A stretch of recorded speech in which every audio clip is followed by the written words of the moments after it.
You are Locked On Hawks Postcast, part of Locked On Sports Atlanta on the Locked On Podcast Network. Your team every day. Good evening. Welcome all. Appreciate everybody for coming on and joining us. This is the official Locked On Hawks Postcast. Deshaun Tate, your host. I know we're gonna have a ton of people that's gonna be missing Tanitra, but definitely have another great guest with us on the postcast on today. My girl Jamila Johnson joining us as well to break down a little bit about this game. The Atlanta Hawks, unfortunate set of circumstances resulting in a loss, a very, very hard fought battle for them, losing 122 to 121. Again, in a hard-fought battle against the Detroit Pistons. So Hawks getting out there, getting on the road in the very first game of an upcoming back-to-back. Got Chicago coming up on tomorrow night for their third back-to-back of the season, ironically and coincidentally enough, although that sounds like a lot. Definitely going to be running down to you guys everything that we have in place of the show, but not before I let you know that this episode is brought to you by Prize Picks. Download the app today and use code LOCKEDONNBA. That is LOCKED on NBA to win $50 instantly when you play your first $5 lineup. Prize Picks, run your game. Jamila, we have a quite the interesting game that we had on tonight, and seeing the Atlanta Hawks and going on the road yet again. It doesn't seem like we can really get off to anything too consistent, with the exception of Jalen Johnson, Trae Young, and good defense by Dyson Daniels. Everything else kind of up for grabs. It seems like not a whole lot of consistency there. I always tell Tanitra that I kind of consider, my motto for this team seems to always be consistently inconsistent. So as soon as this team gets off to a good win, a loss comes behind it, and then of course a good win after that. Haven't been able to get off to a back-to-back winning start since the beginning of the season, which is the first two games being Brooklyn and Charlotte. We talked a little bit about, the team entering the game, maybe what some of those keys were. Before we start getting into the keys, what were some of the things that kind of stuck out to you like a sore thumb when you were watching this game and the Hawks' efforts to come back from a 24-point deficit? The main thing was the slow start. That really hurt them that first quarter. Just seeing Detroit shoot, I think they shot 50% from three in the first quarter. They went up like 40-23 or something like that. Something crazy, yeah. Yeah, something crazy. And the Hawks, I think, hit like 2 of 10 of their threes. Just that alone, I was hoping that did not set the tone for the game whatsoever, because that was it for me. Like, just how you start the game is like the energy did not look there to me to start the game. And so I was hoping they could kind of change that, which they did, but it wasn't enough. No, it wasn't, unfortunately. And like I said, it really didn't help with the fact that this is a Pistons team. First things first, let's just be like super transparent here. Like I really do believe that, this was definitely, didn't anticipate that this was going to be as an intriguing and exciting game as it was, to be honest with you. But it was just such a good game to either be at or just to be watching on television. It's Friday night, a lot of people doing a whole bunch of other things, but this is one of those ones that I felt like you didn't want to miss. And I really feel like one of the more meaningful games, as it seems like, I know that Atlanta played Boston earlier in the season, and I think that's a very unfair assessment to measure yourself up against a team like that. Detroit being a team who's kind of coming along kind of reminds me of the younger Atlanta Hawks when Atlanta was trying to get things rolling again, and most of the time they were just a stop through on the way for most visiting teams, to go and hit let some lemon pepper Lou wings up and stuff like that. Just being honest, you know what I mean? But the Hawks forced a lot of respect out of those teams that thought this was just kind of like a stopover or a Yeah. layover on the way to the next city or arena. So and we talked a little bit about, we want to talk about a little bit about the adjustments made or or lack thereof.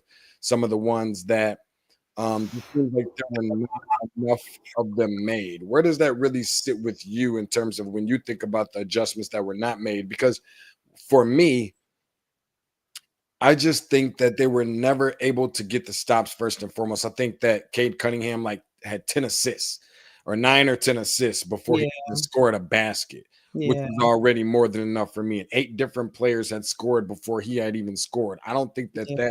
looked very good, especially for a team like Detroit, who has tend to struggle with their offense. I mean, they've got the culture and all that good stuff defensively for what Detroit is known for, but not able to get stops when you're supposed to be this defensive anchor type of team. The Atlanta Hawks is really trying to build. And I'm really kind of struggling with the Hawks saying that in a lot of ways, but not really matching up. Like their energy just doesn't seem to be matching that. And I know that sounds terrible because they're actually one of the league leaders in steals. I think they're like in the top 3 or top 5 or somewhere in that range. But I still don't be understanding why some of the possessions look the way they do and why the games finish the way that they do. Yeah. What is your outlook on that? Am I crazy just for thinking that? And is that one of the bigger adjustments that you didn't see enough of, or what did you see from an adjustment standpoint? No, I noticed that's actually going into this. I was talking with another media member, and we were just talking about the Hawks, and that was one of the things that we noted was how they're up there in steals. I mean, they have Dyson. They are, obviously poking the ball away and doing that, but it's not translating to overall defense, and just how they're improving or need to improve on overall defense. So I'm not sure where that's being broken up. But that's definitely, and it's kind of funny like that you said, Cade, and that was one of the things I was looking at was like, okay, they obviously need to not stop him because you can't really stop Cade, but like at least make it really tough for him. And he was able to find his teammates. It's kind of reminiscent of what Trey sometimes does. Like he might start off passing, finding his teammates, and then in the second half, then he turns it up with scoring. So Detroit actually kind of took a play on that, and Cade was finding his teammates. And then you have Isaiah Stewart coming in, and he was like an unexpected boost of offense for them in the starting lineup as well, and just like physicality and everything, making it difficult for them. So it's just interesting to see how, I mean, they did come out and adjust, at least in the second quarter somewhat, but it just seemed like Detroit had all the energy to begin the game, and the Hawks were not matching that energy or even exceeding that energy as they should have been. No, I'm glad you said that because that brings some very good points. Like it just seems like Detroit had the kind of mentality like, we're going to go out there and try and punch him in the face and try and rough him up a little bit. And I know Big Stu got started out really early and scoring some baskets when typically he's just one of their defensive anchors. Yes. He played center. Jalen Duren didn't play. And so, the Hawks actually had typically been over the last, I don't know how many games, but I feel like a good portion been doing really well in terms of offensive scoring, with their front court players, the bigs in the paint and things like that. Seems like Trey was getting off a little bit to a slower start, kind of like Cade at first. So that matchup kind of feels like it canceled itself out just a little bit, but Dyson Daniels still continuing to pick up where he last left off before his injury and give some contributions from a scoring standpoint. Obviously Detroit in this situation, 7-game losing streak was snapped.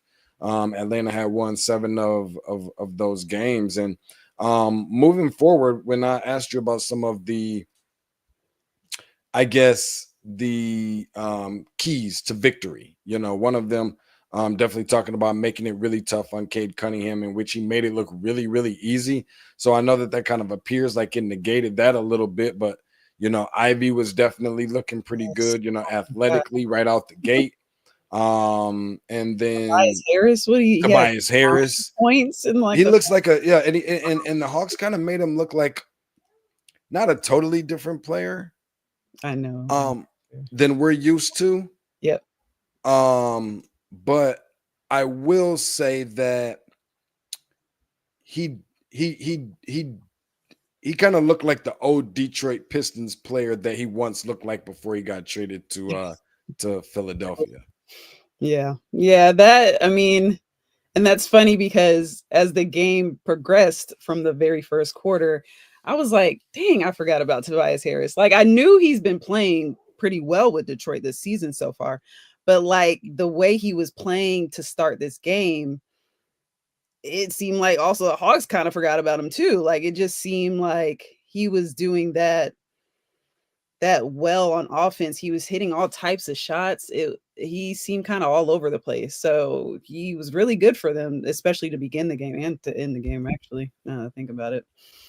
Yeah, that he was. And I know that we're kind of up against it and getting ready to go to a break here. I definitely can't wait to kind of get into a little bit more of the grading the bench papers for Atlanta, because they've been a really big part, and just really honestly, without having Bogey Mm. and without having DeAndre Hunter as well, really kind of been forced to kind of grow up for especially a particular player like Risacher, who's not that he's coming off the bench, but him having to grow up, and other players whose first time being in an Atlanta Hawks uniform having to really adjust on the fly relatively quickly because you haven't really had the guys that you expected from a health standpoint. So we'll get to that. We'll talk a little bit about grading um,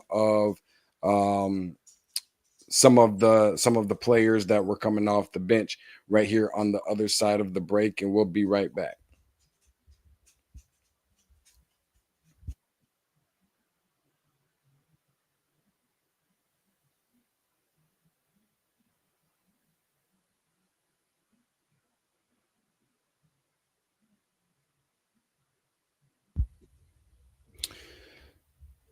Prize Picks is the best place to get real money sports action. With over 10 million members and billions of dollars in awarded winnings, Prize Picks has made daily fantasy sports acceptable to all.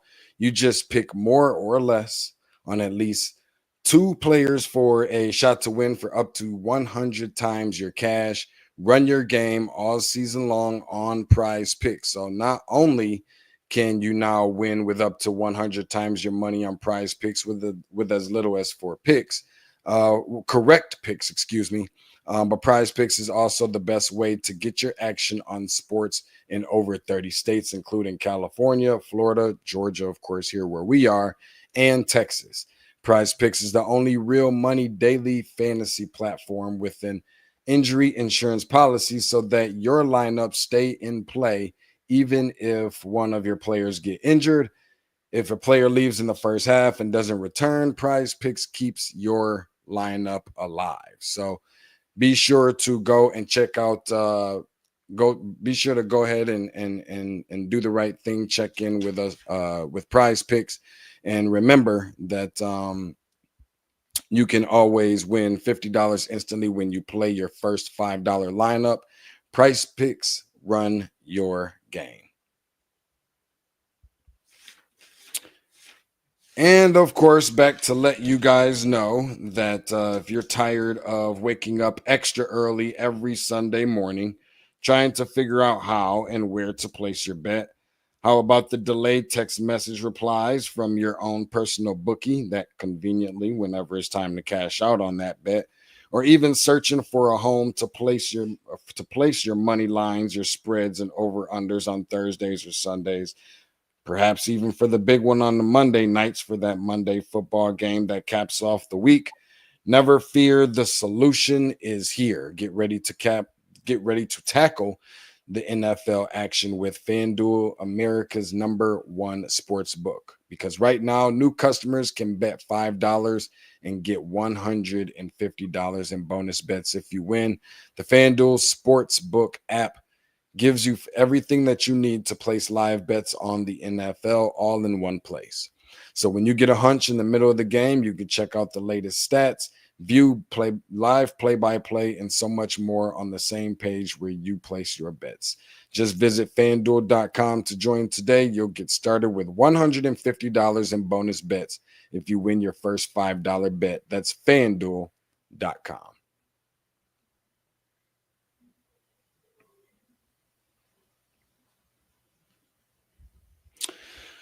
All right, Jamila, as we kind of teased before, the bench has had to kind of grow up before our eyes and get adjusted, I guess, kind of before our eyes, with a lot of players, key contributors that have been unable to go so far this season.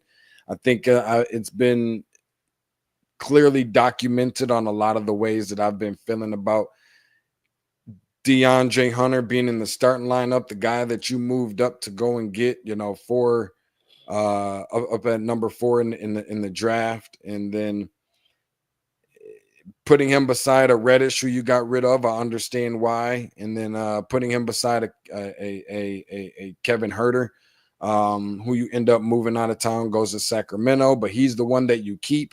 You can't keep him in the starting lineup. He comes off the bench. Too many instances with this particular team where the lack of their success has been predicated based on his health.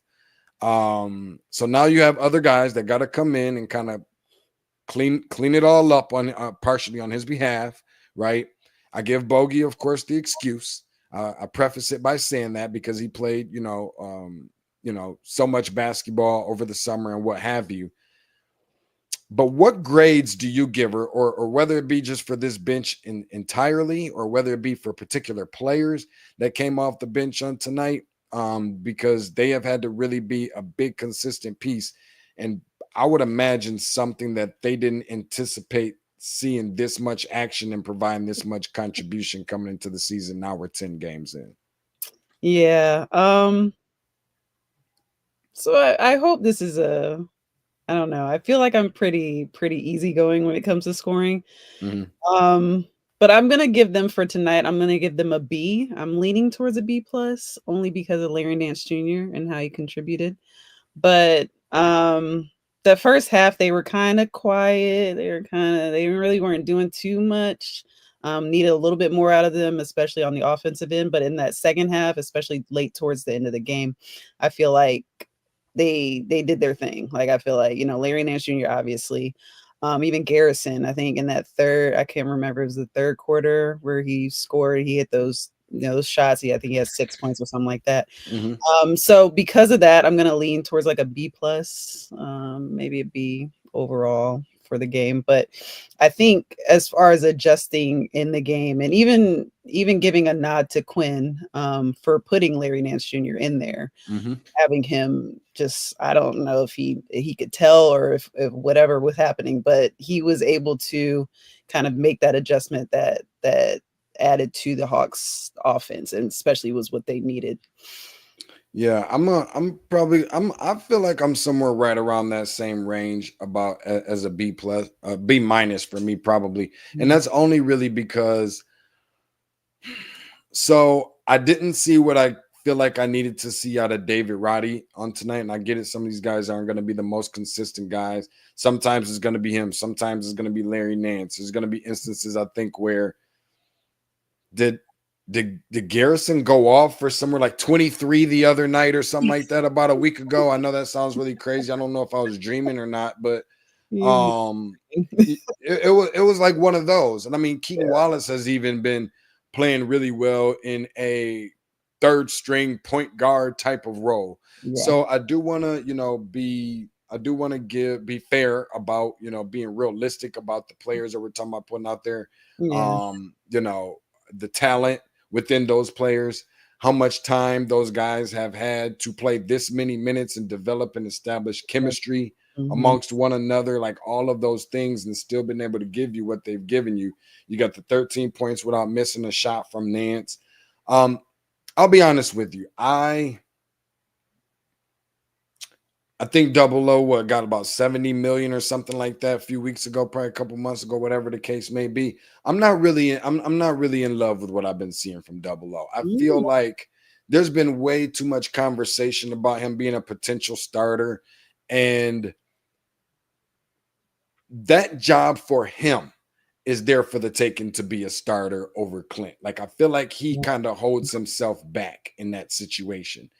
And he doesn't really set himself apart. Like, when you're looking for a boost of energy off the bench and it's something you need, and we're talking about Garrison stepping up in more cases than you are, and some of these other guys that are contributing just more efficiently and consistently amongst other things. It's not like you guys have been playing the best of the best front courts in the NBA so far. Like, I don't know. I'm not seeing what I thought I should be seeing in probably his third season for sure, third or fourth season as a Hawk, somewhere within that range. Mm-hmm. And I'm just not seeing the contribution. I get it. You're going to have some big time blocks and rebounds and a couple things here and there, but it's like the guy that I see when they play Milwaukee and he has to guard Giannis every single time they play them. I need to see that guy a whole lot more consistently. Is just kind of personally the way that I'm feeling. I personally can't wait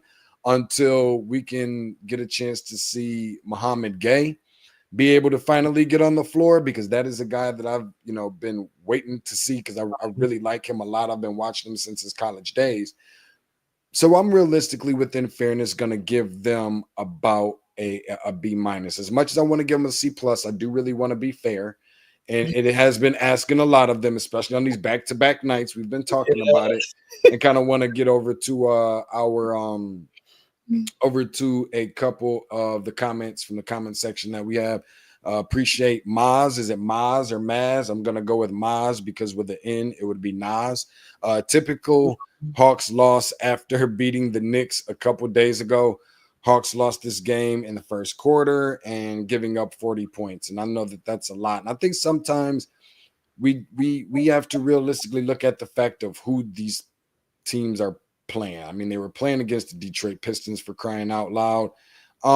Give me your take, Jamila, on, we had a conversation about some of the keys to victory, and a large part of this is when Detroit puts their bench in, Atlanta puts in their bench, and you said that they needed to kind of limit Tim Hardaway Jr.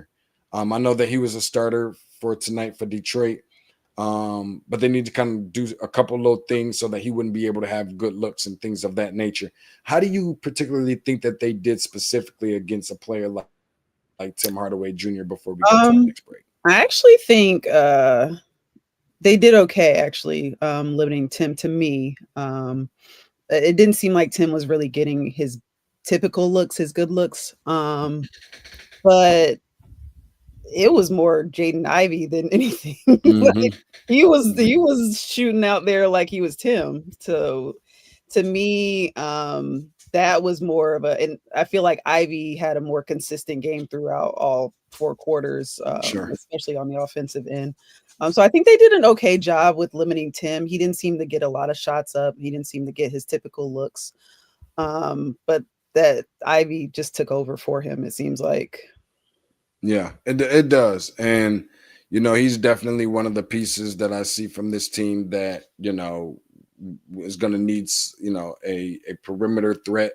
And the Atlanta Hawks, while they haven't done as good of a job on the perimeter so far this year, I will say that I know it is a tough task, especially when you're asking Trey to play so many minutes and to do so many things, and he has definitely stepped up a little bit on the defensive side. Dyson Daniels is obviously guarding a whole different player, and then you're asking for, Risacher, who's still getting adjusted to defend similar players like Tim Hardaway Jr. and kind of run them off the three-point line and some of the other things that you had already kind of spoken about. But I just think that, when we start talking about them defending shooters, I'm okay with guys hitting shots, the opposition. I just need you to be present. I don't need you to be running out at three-point shooters. I need you to already be there boxing these guys out and, preventing them from getting second chance points based off of missed shots that you played so much hard and really good defense on some of these players or some of these shooters rather, that you end up not doing your job by boxing out, and then they get a second chance points as easy. You did all that work on trying to improve all for nothing. Like it And all they're out needs to there come open on together. the perimeter. Right. It all needs to come together collectively. So appreciate you guys for tapping in with us. And again, real quick, another comment before we go to our break. The Hawks problem is an NBA problem, is geared towards high scoring games.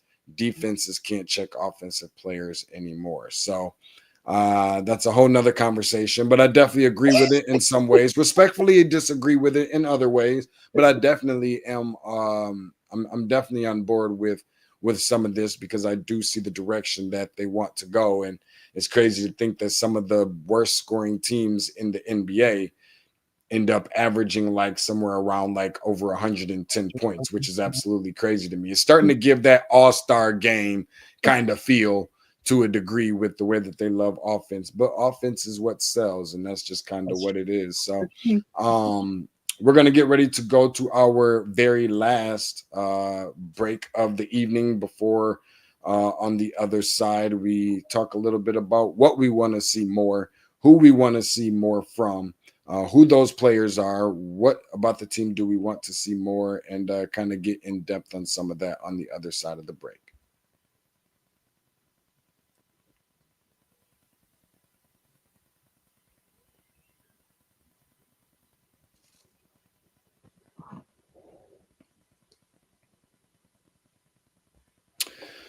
So this next segment is brought to you by Skims. And while I will admittingly and very transparently admit to the fact that I have never tried Skims, although I'm not totally against it either, I do know a couple people who actually have tried it before. And it's one of those things where if you're kind of looking for, the comfort, a good fitting underwear, and you know what? The reality is that everybody's kind of made and created, differently in their own ways, and everything doesn't necessarily work for everybody.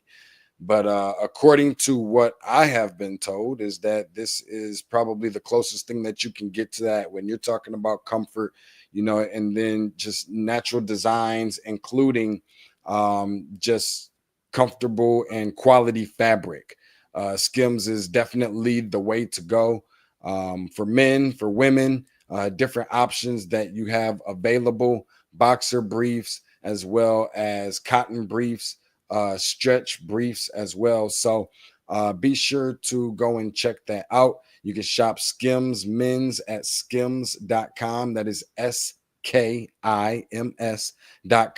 Let them know that we sent you. And after you place your order, select podcast in the survey and select our show in the drop down menu that follows. If you're looking for the perfect holiday gifts for the whole family, Christmas is coming up and you need that perfect and ideal gift for your significant other, just be sure to check out Skims that just launched their biggest holiday shop ever, also available at skims.com. Again, skims.com, SKIMS.com.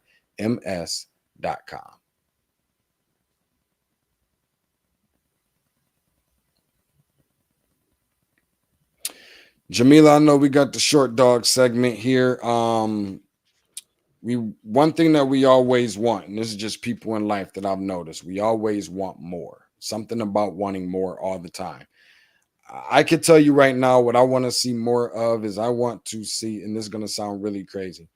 I want to see more ball protection, which ultimately will equate into me wanting to see less. That is less turnovers. This being a game in which tonight we saw far too many for the Atlanta Hawks, recording 18 turnovers. I feel like that's been a trend. That's been a thing for this Hawks team as of late. And ideally, in a perfect world, I'd like to see more, I guess, just efficiency when it comes to shooting from three, just more shots going to basket. If I'm just being honest, that hasn't really fared well ever since coming into the season last year, I believe, when head coach Quinn Snyder mentioned that he wants to get up a lot of three-point shots. I don't think you're going to have any gripes from number 11 to put up more three-point shots. We've been seeing other guys do really well at that, especially Garrison Matthews as well, but they've been eating up pretty good, hungry hippo style in the paint. What are some of the things that you want to see more of, or who do you want to see more from before this contest within the next, T minus 24 hours before we go back to State Farm Arena and meet up with the Chicago Bulls? I definitely want to see more energy to start the game. Mm. I feel like that's a little bit of a layover from last season. I remember there were some games last season as well where they would come out and it was kind of lackadaisical, or maybe they were playing an opponent who they thought, this might be an easy win. Obviously, I don't know what they're thinking, but sometimes it looked like that's how they came out. So I definitely want to see like more energy to start the games. As far as like a specific player, this team is so interesting because it's like you have your, as far as offense is concerned, you have your Trey and your Jalen. Like, kind of what you're going to get What from you're going to get. right? Like, but then it's like, who else? And I feel like with Bogey being gone, they're kind of still trying to figure out who else. Mm-hmm. I feel like that's maybe where the inconsistency comes along. And as far as, because, we saw Zaccharie Risacher have a great, amazing game against the Knicks. And then like tonight, he may not score as much, but he's still providing something on a defensive end. Yes, he is. Still, they still need scoring. So it's like, who else is going to step up and be that person? So I feel like if they were, I don't know if they want to have that, if they want to have more balanced scoring, I'm sure they don't care as long as somebody's scoring. But that's the issue. You don't really have somebody scoring if you don't have that obvious third option. So that's really what I want to see. I want to see like a better, more energetic start from them. And I definitely want to see, if it's not one person taking on that scoring, at least some balanced scoring from somebody else as far as like the team is concerned. So, and it is a tough ask to ask anyone, to almost like do more than you're already doing, because most of the guys, like we said before, are new to the roster, and you're not going to ask Zaccharie Risacher to, or have expectations for him to give you anything remotely close to what he was able to give you in the last game. Yeah. And the one thing I do like about him is the fact that, he has brought some underrated or underappreciated just energy and moving well without the basketball, and blocking shots from time to time and not being afraid and things like that. It is a different game than it is on the international level. But I will say that he has definitely surprised us in some in some different ways. He's been a guy that's got that knack for rebounding and a nose for the ball, his energy, his activity. He does a lot of the intangibles well. He does. A lot of those little things for a rookie, especially for a rookie. Things that ain't always, and luckily a lot of these things show up on the stat sheet. That's a lot of the things that he does also doesn't show up on the stat sheet. Just being in the right place at the right time and moving without the ball and just getting his hands in there. Exactly. And just being confident. Deflections, little bitty teeny tiny things that aren't always going to show up. But it was good to see the guys that did show up on tonight, and looking forward to, hopefully, if I can have my way, the guy that will be showing up a little bit more is going to be Onyeka Okongwu, because with DeAndre Hunter being the person that I can't really rag on too much right now because I'm not able to see a lot of him, the next guy definitely is Onyeka Okongwu, another player that I think was a number 4, a top 5 pick for the Atlanta Hawks. So yeah, I'm gonna need those top picks to come through and provide a little bit more production. But listen, Jamila, it's been great. It's anytime I get a chance, I know I don't always get a chance to get to the arena to come and say hello. But it's nice for you to be able. Thank you so much for joining me on this evening. Y'all make sure that y'all go and give her a follow at Jamila J. Don't forget that H at the end of Jamila, by the way, because I'm pretty good at forgetting that. At Jamila J NBA, creator and founder of the AtlantaHawksFans.com. Go and check that out. She's always doing a great job. If you're ever at the arena, you'll see her down there taking pictures, doing her thing. Haven't seen this girl. I haven't seen her away from State Farm Arena in a while. I think last time was when we were in Las Vegas, and I was sitting right behind you on the airplane. Yeah, we were behind you on the airplane. Yes, and chopping it up for about 4 or 5 hours. Imagine being stuck with this person. But nonetheless, appreciate everybody for checking us out. We will be back on tomorrow Gonna do the same thing, same time, postcast, the official Atlanta Hawks, Locked On Atlanta Hawks postcast, that is. And looking forward to a very highly anticipated matchup with the Chicago Bulls on the second half of the back-to-back. So we'll see you guys on tomorrow. And thanks for everybody that chimed in as well Thank on you. the in the comment section.